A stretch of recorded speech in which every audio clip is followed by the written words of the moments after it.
అందరికీ నమస్కారం. ఈరోజు మీ అందరికీ నేను వినిపించబోయే కథ పరిష్కారం. రచయిత చెన్ను సుశీలారామం గారు. ఇక కథలోకి వెళితే, లలిత, అయితే ఇక్కడ నీ ఉద్యోగం మాని నా దగ్గరకు రావన్నమాట. సరే, అది చూస్తాను. ఎంతకాలం ఇలా ఉంటావో ఉండగలవో.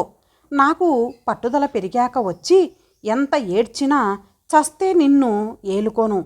జాగ్రత్త, మొగుడు వదిలేసిన దానివి. పెళ్ళాట్టానికి ఎవరూ ముందుకు రారు. ఆఖరిసారిగా ఆలోచించుకో, భార్యని బెదిరించాడు మూర్తి. ఆఖరిసారి, మొదటిసారి కూడా నాది ఒకటే మాట, ఒకటే చేత. మునుపటిలా బెదిరించి భయపెట్టి బాధ పెడితే పిరికిదానిలా పరిగెత్తుకొచ్చి నీ కాళ్ళ దగ్గర పడి ఉండేది కాదు ఇప్పుడు ఈ లలిత. ఎట్టి పరిస్థితుల్లోనూ నా జీవనోపాధి వదులుకొని నీకు, నీ తల్లికి, చెల్లికి సేవలు చేస్తూ నీ ఇంటి దగ్గర కుక్కలా పడి ఉండను. మొగుడు వదిలేసిన దానిని పెళ్ళాట్టానికి ఎవరు వచ్చినా రాకపోయినా ఇంకా ఈసారి మాత్రం నా జీవితాన్ని ముళ్ళబాటలోకి మళ్లించను. నీలాంటి పశువునుగాక మనసున్న మంచి మగాడు దొరికినప్పుడే నా జీవితంలోకి ఆహ్వానిస్తాను. ఇకపై నువ్వు నా ఇంటి గడప తొక్కవలసిన పని లేదు. అవతల ఆఫీస్కు టైం అవుతోంది నాకు. ఇంక నువ్వు బయటికి దయచేయవచ్చు. నిష్కర్షగా చేత్తో బయటికి దారి చూపించింది లలిత. శత్రువు చేతిలో ఘోర పరాజయం పొందినవాడిలా కుతకుతలాడిపోతూ భార్యని కళ్ళతోనే కాల్చేసేలా చూస్తూ పొగరుగా తల పైకెగరేస్తూ విసురుగా అక్కడి నుంచి లేచి వెళ్ళిపోయాడు మూర్తి. అప్పటి వరకు బొమ్మలా నిలబడి చూస్తున్న పార్వతమ్మలో చలనం వచ్చింది. అమ్మా లలిత, ఏమిటి నువ్వు చేసిన పని? చెట్టంత మగాడిని, కట్టుకున్నవాడిని, తాలి కట్టినవాడిని అంతలేసి మాటలని అవమానించి వెళ్ళగొడతావా? మహాపాపం చుట్టుకుంటుందే నీకు.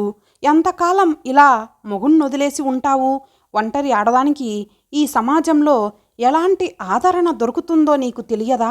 మూడుముళ్ళ బంధాన్ని త్రుటిలో తెంచేసుకోవటం అంత తేలికైనది కాదు.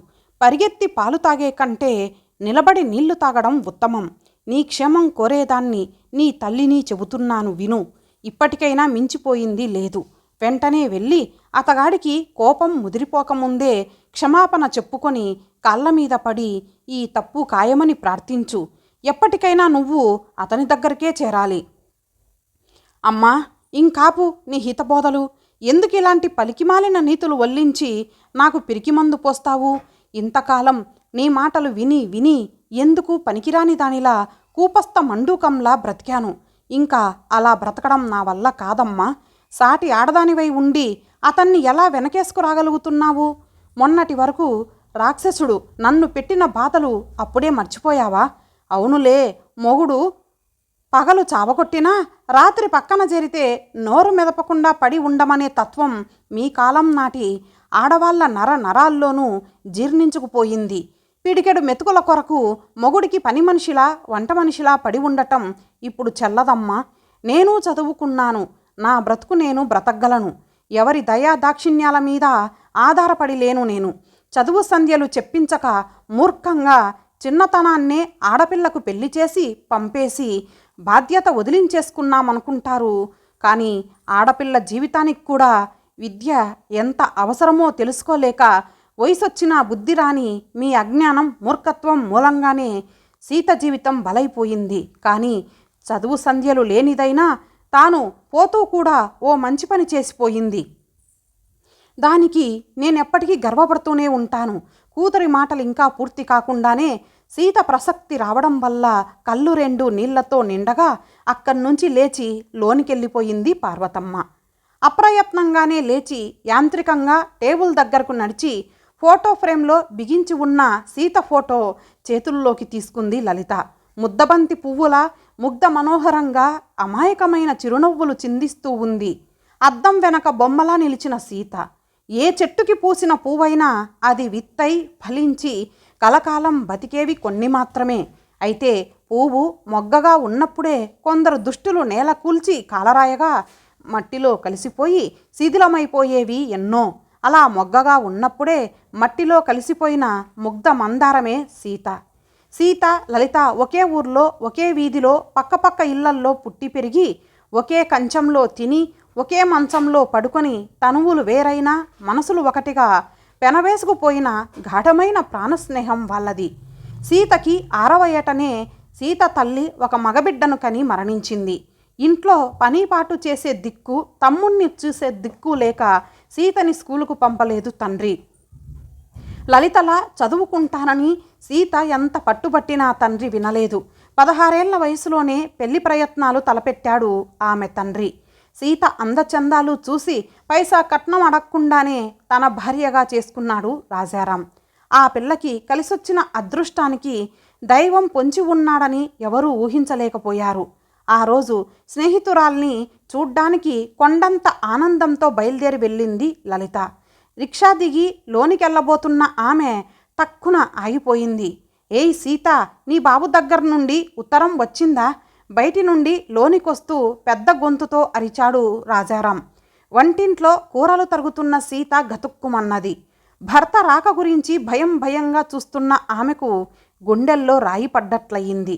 ఎక్కడివక్కడే వదిలేసి చేతులు పైట కొంగుకు తుడుచుకుంటూ కసాయివాడి ముందుకు వెళ్ళే మేకపిల్లలా బెదురుగా వెళ్ళింది. డ్రాయర్ సొరుగు లాగి ఇన్లాండ్ కవర్ ఒకటి తీసి భర్త చేతికిచ్చి చండశాసనుడైన మాస్టారి ముందు పాఠాలు రాని విద్యార్థిలా తల వాల్చి చేతులు నులుముకుంటూ నిలబడింది. కవరు విప్పి చదువుకున్న రాజారాం భార్య చెంప చెల్మనిపించి త్రినేత్రుడిలా కదం తొక్కడం మొదలెట్టాడు. చీ వెధవరాకాలు, కూటికి గతిలేని ముష్టి వెధవలు, నిన్ను కూడా అక్కడే అడుక్కు తింటూ పడి ఉండనివ్వక నా మెడకెందుకు తగిలించాడు నీ బాబు? ఏదో ఎర్రగా బుర్రగా ఉన్నావు కదా అని కానీ కట్నం అడగకుండా నిన్ను కట్టుకున్నానే, ఆ మాత్రం ఇంగితం ఉండొద్దు? వయసు రాగానే సరిగాదు, బుద్ధున్నవాడైతే ఇన్నిసార్లు అడిగించుకుంటాడా? ఏది మొన్న పండగ నాటికి కొనివమన్న స్కూటరు? పండగ వెళ్ళి అప్పుడే 3 నెలలైంది. నాతో పాటు పెళ్ళైన నా ఫ్రెండ్స్ అందరూ పండక్కి అత్తవారిళ్ళకెళ్ళి ఒకడు స్కూటరు, ఒకడు ఫ్రిడ్జు, ఒకడు గ్యాస్ స్టవ్, ఎన్నో తెచ్చుకున్నారు. వేల కట్నం వదులుకొని మా అమ్మ మాట వినకుండా నిన్ను చేసుకున్నందుకు నాకు మంచి శాస్తే జరిగింది. ఓ అచ్చటా ముచ్చట ఏబ్రాసి వెధవలు, శని వెధవలు. చెంపదెబ్బ తిన్న సీత కళ్ళ ముందు రంగుల రాట్నం గిర్రున తిరిగినట్లయింది. అది ఆమెకు కొత్త కాదు. పెళ్ళై 6 నెలలైనా పండక్కి స్కూటర్ కావాలంటూ మంకుపట్టు పట్టు కూర్చున్న రాజారాంకు చుక్కెదురై ఎవరినేం చేయాలో తెలియక ఆ అక్కసంతా భార్య మీద చూపించసాగాడు. పండగ వెళ్ళి 3 నెలలైనా రోజు ఏదో ఒక వంకతో భార్యని తిట్టడం కొట్టడం చేస్తున్నాడు. భార్య మాట్లాడకుండా ఉన్నా రెచ్చిపోతాడు. ఏదైనా సమాధానమిచ్చినా మరీ రెచ్చిపోతాడు. ఏం మాట్లాడవేమే దేభ్యమొహమా, నీ బాబు అంత గతిలేని వాడని ముందే ఎడవకపోయావా? రాజాల మంచి సంబంధం చేసుకునేవాణ్ణి కదా. ఆఫ్టర్ ఆల్ ఒక్క స్కూటర్ కొనివ్వలేడా ఆ రాస్కెల్? ఇల్లు తాకట్టు పెట్టి కొడుకుని చదివించడానికైతే ప్రాణం ఒప్పింది, కానీ పైసా కట్నం తీసుకొని బంగారం లాంటి అల్లుడు అడక్క ముచ్చటగా ఓ స్కూటర్ కావాలని నోరు తెరిచి అడిగితే కొనివ్వలేడా? కొడుకుని గొప్ప చదువులు చదివిస్తే తనను ఉద్ధరిస్తాడనుకుంటున్నాడు కాబోలు. ఏం వాడు చదివింది చాలదా? ఏ కొట్లోనో గుమస్తాగా పడేయకూడదా? రాస్కెల్ నన్నేమనుకుంటున్నాడో. నీ అంతు, నీ బాబు అంతు చూస్తే గాని వదలను. ఇంకా ఇక్కడే ఏడుస్తావేం? వెళ్ళి కాఫీ పట్టుకొని తగలడు. బయట చెంగుతో కళ్ళు తుడుచుకుంటూ వంటగదిలోకెళ్ళి కాఫీ కలిపి తీసుకొచ్చింది. అది త్రాగి బలం పుంజుకొని యుద్ధానికి సిద్ధమైన సైనికుడిలా మళ్ళీ దండకం మొదలెట్టాడు. ఏయ్ మొద్దు, ఏమిటి నీ ఉద్దేశం? నీ తండ్రి ఎప్పటికైనా ఆ స్కూటర్ కొనిస్తాడంటావా? అంత కొనివ్వలేని ముష్టి వెధవా, అడుక్కు తినే అంట్ల వెధవా. అప్పుడు నేను అడిగినప్పుడు బుర్ర ఎందుకు ఊపాడు? తల ఊపడమే కానీ కొనివ్వడానికి చేతులు రావడం లేదా? నీ బాబు దగుల్బాజీగాడికి భర్త మాటలకు సహనం చచ్చిపోతోంది సీతలో. తండ్రిని అంతలేసి మాటలు అంటుండడంతో ఆమె అభిమానం దెబ్బతిన్నది. ఏం జరిగితే అదే జరుగుతుందని భర్తను ఎదిరించడానికే నిశ్చయించుకొని నోరు విప్పింది. ఇంకాపండి మీ మాటలు. మా నాన్న ముష్టి వెధవ, అడుక్కు తినే వెధవ ఎలాగవుతాడు? మీలాగా స్కూటర్ కావాలని ఎవరిని ముష్టి అడిగి దేవిరించడం లేదు. కట్నం తీసుకోలేదని మీకై మీరు 100 సార్లు ఎందుకు డబ్బా కొట్టుకుంటారు? అంతకు మించింతే కావాలని సాధిస్తున్నారుగా. పళ్ళొడగొట్టడానికి ఏ రాయి అయినా ఒక్కటే. మా నాన్న మంచి స్తోమత కలిగి ఉంటే మీలాంటి గుమస్తాగిరికిచ్చి ఎందుకు కట్టబెడతాడు నన్ను? పెద్ద ఆఫీసర్కే ఇచ్చి చేసి ఉండును. పైసా కట్నం అక్కర్లేదని 10 మంది పెద్దల ముందు డంబాలు పలికి అందరి చేత పొగిడించుకొని ఆకాశానికి ఎత్తించుకొని ఇప్పుడు స్కూటర్ కావాలని సాధింపు మొదలెడతారా? ఏదైనా అంగవైకల్యం ఉండి అడుక్కునే వాళ్ళంటే మా నాన్న జాలి పడతాడు, కానీ మీలాగా దుక్కలా ఉన్న ముష్టి వాళ్ళంటే మా నాన్నకి పరమ అసహ్యం. మరెప్పుడు ఈ విషయమై మా నాన్నకి ఉత్తరాలు రాయొద్దు. చెప్పు తీసుకొని పెడీయమంటూ చెంప మీద కొట్టినట్లుగా, పేడనీళ్లు ముఖాన కొట్టినట్లుగా సమాధానం చెప్పి అక్కడి నుండి లోనికి వెళ్ళిపోయింది సీత. నిశ్చేష్టుడై పక్షవాతం వచ్చిన వాడిలా నోట మాట రాక కదులు మెదులు లేక నిలబడిపోయాడు రాజారాం. అటు సూర్యుడు ఇటు ఉదయించిన, పగటిపూట ఆకాశంలో చంద్రుడు చుక్కలు పొడిచినా తేలికగా నమ్మేవాడేమో కానీ తన పల్లెటూరి భార్య 3 నెలలుగా సాధిస్తూ చావగొడుతున్నా నోరు మెదపని మహాపతివ్రత మహాసాధ్వి ఈరోజు ఇలా ఎదురు తిరిగి ఇంత ఘాటుగా సమాధానం చెప్పడంతో గుక్క తిప్పుకోలేకపోయాడు ఆ మానవుడు. ఇదిలా వదిలేస్తే చాలా ప్రమాదం ముంచుకొచ్చేట్లుందని, అది తన మగతనానికే నామర్థమని చేతుల్లోనూ కాళ్ళల్లోనూ శక్తి ఉన్నంత వరకు గొడ్డును బాదినట్లు బాది రొప్పుతూ వీధనబడి ఎటో పోయాడు. గుమ్మం బయట ఓ పక్కగా నిలబడి ఉన్న లలిత కొయ్యబారిపోయింది. తన తండ్రికి విషయం తెలియనియవద్దని లలిత దగ్గర ప్రమాణం చేయించుకొని ఆమె నోరు నొక్కేసింది సీత.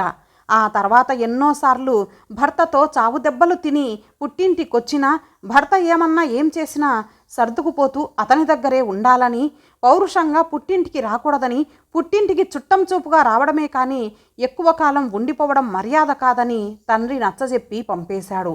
ఒకనాడు అర్జెంటుగా బయలుదేరి రమ్మని టెలిగ్రామ్ అందగానే సీత తండ్రి రాఘవరావు తల్లి వారిస్తున్నా వినకుండా లలిత కూడా బయలుదేరి వెళ్ళారు. హాస్పిటల్లో ఒళ్ళు కాలిపోయి బొబ్బలెక్కి భయంకరంగా ఉంది సీత. తల పగిలి రక్తపు మడుగులో చచ్చిపడి ఉన్నాడు రాజారాం. యమబాధ పడుతూనే చావు తెలివిలో ఉన్నదానిలా ఆవేశంగా మాట్లాడేస్తుంది సీత. సీత మాట్లాడుతున్నదంతా జాగ్రత్తగా రాసుకుంటూ ఉన్నారు పోలీస్ ఆఫీసర్లు. అవును, నా భర్త అని చెప్పుకోవడానికే సిగ్గుపడుతున్న ఆ దుర్మార్గుడే నా భర్త. వాడి గొంతెమ్మ కోరిక మా నాన్న తీర్చలేకపోయాడని ఆ పగ నా మీద సాధించదలుచుకొని రోజు నన్ను కొద్ది కొద్దిగా చంపుకు తింటున్నాడు. ఆఖరికి వాడి ఆకలి చల్లారక ఒక్కసారే చంపి నా పీడ వదిలించుకోవాలని ఈరోజు ఇంటికొస్తూనే నాతో ప్రేమగా ఉన్నట్లు నటిస్తూ పెరట్లోకి తీసుకెళ్ళి నోట్లో గుడ్డలు క్రుక్కి నా ఒంటి మీద కిరోసిన్ పోసి నిప్పు పెట్టాడు. మేమున్న ఇల్లు ఊరికి దూరం కావటం వలన చుట్టుపక్కల పిలిస్తే పలికే దిక్కులేక నాకు సాయపడే వాళ్ళు లేకపోయారు. ఇంకా నాకు చావు తప్పదని తెలుసు. ఆఖరిగా ఓ మంచి పని చేయాలని నిశ్చయించుకొని వాడి మీద ఉన్న పగే నాకు కొండంత బలాన్ని ఇవ్వగా అక్కడే ఉన్న గొడ్డలితో నా బలాన్నంతా ఉపయోగించి వాడి తల మీద ఒక్క వేటు వేశాను. ఇది ఊహించని వాడు నా దెబ్బకు కాచుకోలేకపోయాడు. ఏం అలా చూస్తున్నారు? పవిత్రమైన ఈ భారతదేశంలో పతివ్రతగా ఉండాల్సిన భార్య కట్టుకున్న వాడిని కొట్టి చంపేటంత దమ్ము ఉన్నదా అని ఆశ్చర్యపోతున్నారా? లేక ఇంత దుర్మార్గానికి ఒడిగట్టిందేమిటని అసహ్యించుకుంటున్నారా? మీరు ఎలాగనుకున్నా సరే నేను బ్రతికి బట్ట కడితే నాకెలాంటి శిక్ష విధించినా సరే నేను చేసిన పని మహాపవిత్రమైనదని నాకు తెలుసు. నా అంతరాత్మకు తెలుసు. భూదేవికి భారమైన ఇలాంటి దుర్మార్గులు బ్రతకూడదు. బ్రతికి మరో ఆడపిల్ల బ్రతుకు బండలు చెయ్యకూడదనే ఇలాంటి పని చేశాను. పిల్లైనా సరే గదిలో పెట్టి బంధించి బాధిస్తుంటే అది ఎదురు తిరిగి అవతల వాళ్లను హతమారుస్తుంది. ఆ దుర్మార్గుడికి ఆ శిక్ష చాలదు, చిత్రహింసలు పెట్టి మరీ చంపాలి. అది నా వల్ల కాదు. వాడు నన్ను మానసికంగా శారీరకంగా పెట్టిన హింసలకు ఏ న్యాయస్థానం ఏ న్యాయమూర్తులతోనూ పని లేకుండా వాడికి తగిన శిక్ష నేనే వేశాను. ఇప్పుడు నాకెంతో ఆనందంగా ఉంది. చట్టాన్ని నా చేతుల్లోకి తీసుకుంటే ఒప్పుకోరు కానీ భార్యల్ని చిత్రహింసలు పెట్టి చంపిన భర్తలకు ఉరిశిక్షో కొంతకాలం జైలు శిక్షో విధిస్తుంది న్యాయస్థానం. అలాగైతే ఒక్కసారే ప్రాణాలు పోతే వాళ్లకు చావులో భయం, బ్రతుకు మీద తీపి తెలిసిరావు. వాళ్ళు ఎలాంటి దారుణానికి ఒడిగట్టి అవతల వ్యక్తి నిండు ప్రాణాలు తీశారో ఆ విధమైన శిక్షే వీళ్లకు విధించి ప్రాణాలు తీయాలి. నాన్న, ఏడుస్తున్నావా? ఇప్పుడెందుకు నాన్న ఏడవడం? నన్ను చదివించు నాన్న అని చిన్నతనంలో ఏడిస్తే నన్ను 2 చీవాట్లు పెట్టి నా మాట కొట్టిపారేశావు.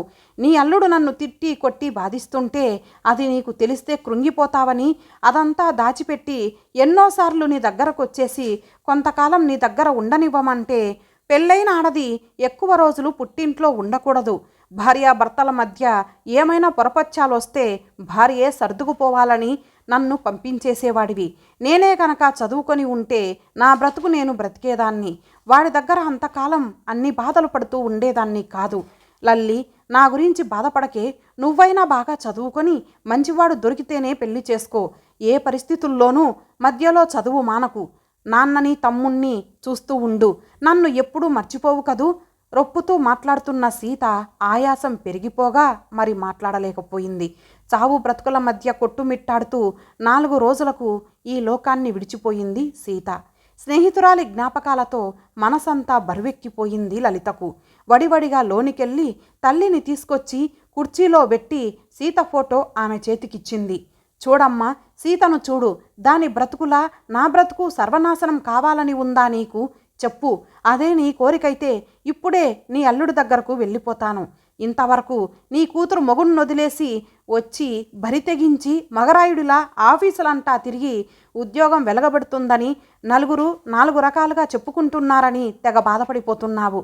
నేను ఉద్యోగం చేయటం మన ఇంటా వంట లేదని, మన పరువు ప్రతిష్టలకు నేనేదో ముప్పు తెస్తున్నానని నువ్వు రోజు ఎవరి మీదనో వంకలు పెడుతూ అంటున్న మాటలు నేను అర్థం చేసుకోలేదు అనుకోకు. పెద్దదానివి, నీ మనసు కష్టపెట్టడం ఎందుకని ఇంతకాలం మాట్లాడకుండా ఊరుకున్నాను. ఇప్పుడు చెప్పమ్మా, ఆత్మాభిమానం చంపుకొని ఆ యమకూపంలోకి వెళ్ళి యముడిలాంటి భర్త, యమభటులకు మించి ఉన్న అత్త ఆడబడుచులు పెట్టే ప్రత్యక్ష నరకాన్ని అనుభవిస్తూ కొంతకాలానికి వాళ్ళే నన్ను హత్య చేసినా, లేక నేనే బాధలకు తట్టుకోలేక ఆత్మహత్య చేసుకున్నా నీకు సమ్మతమేనా? నీ ప్రాణం కుదుటబడుతుందా? కూతురి మాటలు ఇంక వినలేక గబుక్కున పైకి లేచి కూతుర్ని కౌగిలించుకుంది పార్వతమ్మ. అమ్మా లలిత, ఎంత మాట అన్నావమ్మా! ఏ తల్లి కూతురి చేత ఇలాంటి మాటలు పడదు. ఏ తల్లి కూతుర్ని అంత ఘోరంగా శిక్షించుకోదు. నలుగురు అనుకునే మాటలు విని విని మన వంశ గౌరవం, పరువు, ప్రతిష్ట పోతున్నాయని గుడ్డిగా నమ్మి నిన్ను ఏదేదో అన్నాను. చిన్నదానివైనా నా మూర్ఖత్వాన్ని వదిలించి నా కళ్ళు తెరిపించావు. నన్ను మన్నించు తల్లి. నీ సమస్యలకు నువ్వు తీసుకున్న నిర్ణయమే సరైన పరిష్కారం. తల్లి మాటలతో సంతృప్తిగా నిట్టూర్చింది లలిత. ఇంతటితో ఈ కథ సమాప్తం. మరలా మరొక మంచి కథతో కలుద్దాం. అంతవరకు సెలవు. నమస్తే.